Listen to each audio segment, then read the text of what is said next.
Welcome back to another episode of the Hermit Poetry Series. I'm Neil Aitken, and on this channel I read poetry, mostly work by contemporary poets, occasionally poems of my own, and once in a while poems from the past. Today's poem comes to us from Leslie Norris, from his collected poems published by Seren, which was an imprint of Poetry Wales. This poem is the first in the collection, and I should say that Leslie Norris, this wonderful Welsh poet, was one of my very first creative writing instructors and my very first poetry instructor when I was an undergraduate. So I was pursuing an undergraduate degree in computer science and got permission to take classes, graduate workshop classes, some of the creative writing faculty at my university. And second semester, I was able to take classes. Part of this permission that was granted, I was able to study with Leslie Norris. Really insightful, warm, thoughtful, very humble, but incredibly talented poet and instructor. He had a gift for finding exactly the right question to ask that would unlock an entire poem for you. I'm deeply grateful for how he taught as well as what he wrote. The poem I'm going to read today may initially seem a little bit odd in terms of thinking about today as Remembrance Day here in Canada or Veterans Day in the United States. But I do promise it comes around.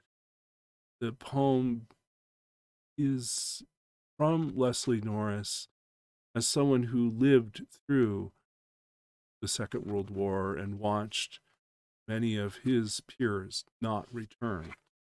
So that's kind of not really a spoiler, but just kind of an indication of where he's coming from. But he's a nature poet, very much so. And so he sometimes takes a roundabout way to get there. But I found this deeply moving, and I hope you do too. Autumn Elegy. September. The small summer hangs its suns on the chestnuts, and the world bends slowly out of the year. On tiles of the low barns, the lingering swallows rest in this timely warmth, collecting it. Standing in the garden, I too feel its generosity, but would not leave. Time to lock the heart. Nothing is sudden in autumn, yet the long ceremonial passion of the year's death comes quickly enough as firm veins shut on the sluggish blood, and the numberless protestations of the leaf are mapped on air. Live wood was scarce and bony where I lived as a boy. I am not accustomed to such opulent panoply of dying. Yet, if I stare unmoved at the flaunting silent agony, the country, before a resonant wind anneals it, I am not diminished. It is not that I do not see well, do not exult, but that I remember again what young men of my own time died in the spring of their living and could not turn this. They died in their flames. Hard war destroyed them. Now, as the trees burn in the beginning glory of autumn, I sing for all the green deaths as I remember in their broken maze and turn the years back for them, every red ember. That was Autumn Elegy by Leslie Norris, a Welsh poet, former instructor of mine. If you enjoyed this reading and this poem, please do check out the description of the video for more information about Leslie Norris, as well as information about where to acquire your own copy work. There is also, additionally, at the bottom of the description, more information about other projects that I'm currently working on and where to find them online.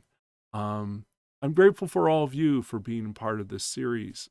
Thank you all, especially those who are new to our audience. If you're brand new and just finding this the first time, or if you've recently subscribed, I'm grateful. I'm grateful that you're here. In some small way, these poems, these readings, I hope are opening a door and creating an opportunity to think about poetry, counter it in a different way. Sometimes only reading it on the page is not quite enough. Sometimes, if we can hear it as well, it transforms itself. It becomes a series of phrases and ideas that work their way into our hearts and our minds, return to us unexpectedly. A snippet of it, a little snatch of verse, a little phrase returns, ghost, lingering corner of the mind, and whispers something back to us unexpectedly. A moment when we might need it, might find ourselves feeling connected to the world, but not certain of the language we describe it. So I hope in some way that this is part of that connection for you. And I do hope that as you watch and listen to readings, that it inspires you to go out and write yourself. And if not write, turn to other forms of art, turn to other ways of expressing yourself.